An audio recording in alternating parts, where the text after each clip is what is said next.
అంగన్వాడీ సోదరిమణులందరికీ నమస్కారం. అంగన్వాడీ అప్డేట్స్ కోసం మన ఛానల్ని వెంటనే సబ్స్క్రైబ్ చేసుకోండి. మన ఛానల్ ఎప్పుడు అంగన్వాడీ కార్యకర్తలకు సపోర్ట్గా ఉంటుంది. వారికి మోటివేషన్లా వీడియోస్ అయితే వస్తాయి.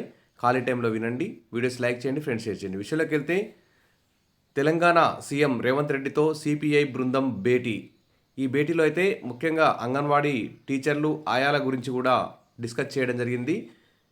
విషయంలోకి వెళ్తే చివరిదాకా వినండి. ముఖ్యమంత్రి రేవంత్ రెడ్డితో సిపిఐ రాష్ట్ర బృందం భేటీ అయింది. హైదరాబాద్లోని జూబ్లీహిల్స్లో సీఎం నివాసంలో ఈ బృందం బుధవారం రాత్రి ఆయనతో సమావేశమైంది. టీఎస్ఆర్టీసీ, సింగరేణి, మధ్యాహ్న భోజన కార్మికుల పథకం, గిరిజనులు, అంగన్వాడీ కార్మికుల సమస్యలపై ఈ సందర్భంగా సీఎం రేవంత్తో సిపిఐ నేతలు చర్చించారు.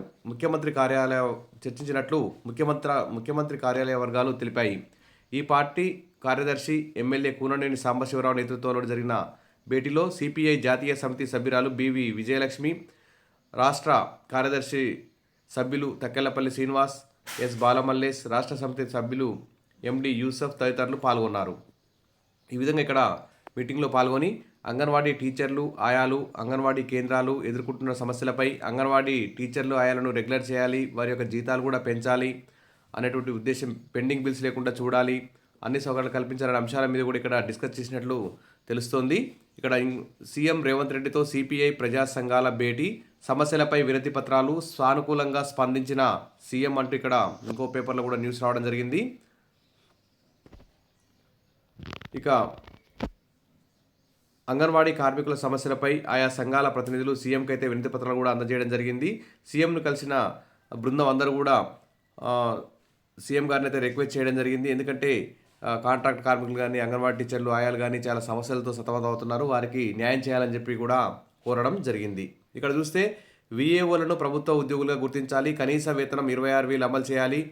తెలంగాణ ఐకేపీ విఏఓల ఉద్యోగుల సంఘం సిఐటియు ఆధ్వర్యంలో పలు జిల్లాల్లో కలెక్టరేట్లో ఏదైతే ధర్నా లాంటి ఇక్కడ వస్తుంది. అంగన్వాడీ టీచర్లు ఎప్పుడో 40 ఏళ్ళ నుంచి సర్వీస్ చేస్తున్నారు. వీరు ఈ మధ్యన ఏర్పడినటువంటి విఏఓల వ్యవస్థ ఇది. వీళ్ళందరినీ సెర్ఫ్ ఉద్యోగులుగా గుర్తించాలని, 26,000 వేతనం ఇవ్వాలని ప్రభుత్వం మీద డిమాండ్ చేస్తున్నారు. మరి అంగన్వాడీ టీచర్లు, ఆయాలు ఎంతో సర్వీస్ ఉండి ప్రభుత్వం మీద ఒత్తిడి తేవడానికి హక్కుంది. వారు తమ జీతాన్ని ప్రభుత్వ ఉద్యోగులుగా గుర్తించాలనే కోరడంలో కూడా న్యాయం ఉంది. వారికి జీతాలు పెంచాలనే కోరిక కూడా న్యాయమైనదే అని చెప్పి అందరూ కూడా భావించాలి. ఎందుకంటే అతి తక్కువ వేతనాలకు పనిచేస్తున్నారు. వీరికంటే వెనక నియామకమైనటువంటి జూనియర్ కాలేజీల కాంట్రాక్ట్ లెక్చరర్లు చాలామందిని కాంట్రాక్టు ఉద్యోగులందరినీ కూడా రెగ్యులర్ చేసింది ప్రభుత్వం. వారికి ప్రభుత్వ ఉద్యోగులతో సమానంగా పే స్కేల్ అమలు చేస్తుంది. డిఏలు, పిఆర్సీలు అన్ని సౌకర్యాలు కల్పిస్తుంది. మరి ఈ ప్రభుత్వ ఉద్యోగుల మాదిరిగానే అంగన్వాడీ టీచర్లను కూడా గుర్తించాలి.